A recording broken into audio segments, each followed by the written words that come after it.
চারটে এমসিকিউ টিপসের কথা বলবো, যে টিপস টপাররা ফলো করে যে কোনো এমসিকিউ এক্সামে আন্দাজে উত্তর লাগিয়ে আসে এবং সেই উত্তর সঠিক হয়। আমি কিন্তু এখানে নর্মাল এমসিকিউ ট্রিক্সের কথা বলছি না যে তুমি এ বি সি ডি যে কোনো একটা তুমি মার্ক করে এসো, তা কিন্তু একেবারেই নয়। আমি এখানে সায়েন্টিফিক টেকনিকের কথা বলবো, যার দ্বারা তুমি সমস্ত এমসিকিউ অ্যাটেম্প করে আসবে এবং সঠিক হবে। দেখো, যদি কেউ মনে করে থাকো যে এই ভিডিওতে আমি কোনো জাদু মন্ত্র শেখাবো, তাহলে কিন্তু এই ভিডিওটা তোমার জন্য নয়। আমি নিজেই কোনো জাদু মন্ত্র জানি না, তো তোমাদের কি শেখাবো? আমি এখানে তোমাকে শেখাবো যেটা আমি জানি, সায়েন্টিফিক ট্রিক্স। আর সেই সায়েন্টিফিক ট্রিক্স তোমাদেরকে আমি শেখাবো। আর যদি কেউ মনে করে থাকো যে একদমই না পড়ে পরীক্ষার হলে গিয়ে তুক্কা মেরে আসবো, তাহলে সরি। আমি এখানে চোখ বন্ধ করে এ বি সি ডি এগুলোর মধ্যে যে কোনো একটা টিক মেরে আসার কথা কিন্তু বলছি না। আমি শেখাবো খুব সহজেই অপশনগুলোকে অ্যানালাইজ করে, ব্রেনকে ফলো করে সঠিক উত্তরটা করে আসা। এখন যে কোনো এক্সামেই কিন্তু এমসিকিউ আসে, সে বোর্ড এক্সাম হোক কিংবা স্কুল লেভেল এক্সাম হোক। তো চলো শুরু করা যাক। এমসিকিউর তোমরা অপশন থেকে সঠিক উত্তরটা কিভাবে করে আসবে। অপটিমিস্টিক স্টাডি চ্যানেলের তরফ থেকে তোমাদের সকলকে জানাই আন্তরিক শুভেচ্ছা। যারা এই চ্যানেলে নতুন তাদেরকে বলবো অবশ্যই করে চ্যানেলটিকে সাবস্ক্রাইব করে রাখার জন্য, এবং যদি ভিডিওটি ভালো লাগে, যদি ভিডিও দেখে তোমরা ন্যূনতম উপকৃত হও, তাহলে বন্ধুদের সঙ্গে শেয়ার করতে কিন্তু একেবারেই ভুলবে না। দেখো, এমসিকিউ তিন টাইপের কোশ্চেন আসে। একটার উত্তর তুমি জানো, আর একটার উত্তর তুমি জানোই না, আর একটার উত্তর তুমি কনফিউশন, এ হবে, বি হবে, সি হবে নাকি ডি হবে। এই তিন টাইপের প্রশ্ন হয়। ফার্স্ট টাইপ যে কোশ্চেন, সেটা তো আলোচ্য বিষয় নয়, কারণ তোমরা উত্তর জানো, তোমরা উত্তরটাকে সঠিক করে আসতে পারবে। সেকেন্ড টাইপ, যেটা তোমার উত্তর একেবারেই জানা নেই। থার্ড টাইপ, যেটা তুমি কনফিউশনের মধ্যে আছো, সেটা নিয়েই আজকের আলোচনা। এই সেকেন্ড টাইপ এবং থার্ড টাইপ যে কোশ্চেন, এই কোশ্চেনগুলোর উত্তরের জন্য তুমি কিভাবে তুক্কা ইউজ করে আসবে, সেটাই আজকে শেখাবো। তুক্কা strategy means scientific guess. Scientifically তুমি কিভাবে সঠিক উত্তরটা করে আসতে পারবে। খুব মনোযোগ সহকারে তোমরা ভিডিওটি দেখো, বোঝার চেষ্টা করো। অমনোযোগী হয়ে দেখলে কিন্তু তুমি কিছুই বুঝতে পারবে না। টিপস নাম্বার 1, বর্জন করা পদ্ধতি, মানে এলিমিনেশন মেথড। আমি এখানে অ্যাডভান্স এলিমিনেশন মেথডস এর কথা বলছি। টেকনিক তো আমি বলে দিচ্ছি বস, কিন্তু টেকনিকগুলো ভুলে গেলে চলবে না। ভিডিও দেখার পরে তোমরা ভুলে যেতে পারো। আমাদের টিচাররা বলতেন যে তুমি যেটা পড়ছো, যেটা দেখছো, সেটাকে তুমি লিখে রাখো, তাহলে কিন্তু অনেক দিন মনে থাকবে। আর এই টিপসগুলো মনে রাখার জন্য তুমি কমেন্ট সেকশনে গিয়ে এখনই কমেন্ট করো, yes I will follow this. তাতে তোমাদের মনে থাকবে যে হ্যাঁ, অপটিমিস্টিক স্টাডি চ্যানেলে স্যার এসে টিপস দিয়েছিলেন এবং সেই টিপসটাকে আমাকে কাজে লাগাতেই হবে। আর তোমরা সত্যিকারের ফলো করবে এবং ভালো ফল তোমরা নিয়ে আসবে। ফুল কনসেন্ট্রেট করো। First tragedy, all of the above, none of the above. অপশনে থাকে all of the above, none of the above, অর্থাৎ ওপরের সবগুলো নাকি ওপরের কোনোটাই নয়। যদি এই ধরনের অপশন থাকে, তাহলে 95% অল অফ দ্য অ্যাবভ। আমি কি করে জানলাম? বিভিন্ন স্যাম্পল কোশ্চেন পেপার এবং এমসিকিউ কোশ্চেন পেপার রিসার্চ করে এবং অ্যানালাইজ করে দেখা গেছে যে অল অফ দ্য অ্যাবভ অর্থাৎ উপরের সবগুলো, এই ধরনের এমসিকিউর অ্যান্সার সঠিক হয়। নান অফ দ্য অ্যাবভ অর্থাৎ কোনোটাই নয়, এই ধরনের উত্তর সঠিক হওয়ার সম্ভাবনা থাকে 5%। যদি দেখো তোমরা নান অফ দ্য অ্যাবভ অর্থাৎ কোনোটাই নয়, সেখান থেকে ঝটপট চলে আসবে, কারণ এই ধরনের উত্তর সঠিক হওয়ার সম্ভাবনা খুবই কম থাকে। যদি তুমি বিভিন্ন MCQ sample question paper follow করে থাকো, তাহলে তুমি দেখবে যে এই নান অফ অ্যাবভ এই ধরনের উত্তর বেশিরভাগ ক্ষেত্রে সঠিক হয় না। Tips number 2, remove extreme values. ব্যাপারটা আমি একটু বুঝিয়ে দিচ্ছি। এক্সাম্পল দেখো, লজিকটা বোঝার চেষ্টা করো। 2, 17, 27, 152, আর 2 A option, B option 17, C option 20C এবং ডি অপশন 152। তোমরা কি করবে? এই 2 এবং 152, এই যে দুটো আছে, দুটো অপশন এ অর্থাৎ অপশন ডি, এই দুটোকে আগে হটিয়ে দাও, কারণ এই দুটো সঠিক উত্তর হতে পারে না। এর লজিকটা কি? তোমরা প্রশ্ন করতে পারো যে লজিকটা কি। দেখো, এমন অপশন দেওয়া থাকে, টিচাররা এমন অপশন দেন যেটা দেখে স্টুডেন্টরা প্রথমেই যেন হটিয়ে দিতে পারে, যাতে করে কোশ্চেন পেপারটা একটু সহজ মনে হয়। আমি আরেকটু ডিটেলসে গিয়ে বলছি।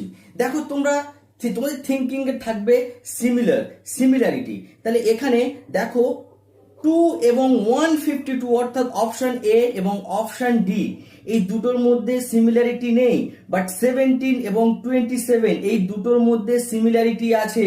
আমি এক্সাম্পল স্বরূপ আরেকটা বলছি। দেখো 5, 7, 8, 28 অর্থাৎ এখানে অপশন এ হচ্ছে 5, অপশন বি হচ্ছে 7, অপশন সি হচ্ছে 8 এবং অপশন ডি হচ্ছে 28। তাহলে ঝটপট তোমাকে আগে বাদ দিতে হবে 28, তা কখনোই হবে না, এটাকে আগে এলিমিনেট করতে হবে, 28টাকে আগে এলিমিনেট করতে হবে, অর্থাৎ বাদ দিতে হবে। আর এই যে বাকি তিনটে আছে 5, 7, 8, এই তিনটের মধ্যে থেকে তোমাকে গেস করতে হবে, তিনটের মধ্যে থেকে সঠিক উত্তর একটা হবে। দেখো টিচাররা না তোমাকে কনফিউজ করার জন্য সিমিলার অপশন দেয়, আর ওই সিমিলার অপশনটাই কিন্তু তোমার জন্য অ্যান্সার। সিমিলার অপশন ট্রিক্স তোমরা বুঝতে পারলে না, আরো ডিটেলসে গিয়ে বোঝাচ্ছি। দেখো তোমাকে অপশন দিল 2, 10, -2, 27, অর্থাৎ এ হচ্ছে 2, বি হচ্ছে 10, -2 সি এবং অপশন ডি হচ্ছে 27। এর মধ্যে সঠিক উত্তর 2 অথবা -2-র মধ্যেই হবে। 10 এবং 27 তোমরা কেটে দাও, কারণ সিমিলার অপশনের মধ্যেই থাকে উত্তর, হয় 2 না হলে -2। কারণ এই সিমিলার কোশ্চেন গুলো দিয়ে কিন্তু তোমার টিচার তোমাকে কনফিউশনে ফেলতে চায়। একটা এক্সাম্পল তোমরা দেখে নাও, একেবারে তোমাদের যে ব্যাপারটা ক্লিয়ার হয়ে যাবে। যদি তোমাকে অপশন এ দেওয়া থাকে 1526, অপশন বি আছে 1536, অপশন সি আছে 1840, অপশন ডি আছে 1955, তোমরা ঝটপট 1840 এবং 1955 কেটে দাও, কোনো মতেই সঠিক উত্তর হতে পারে না।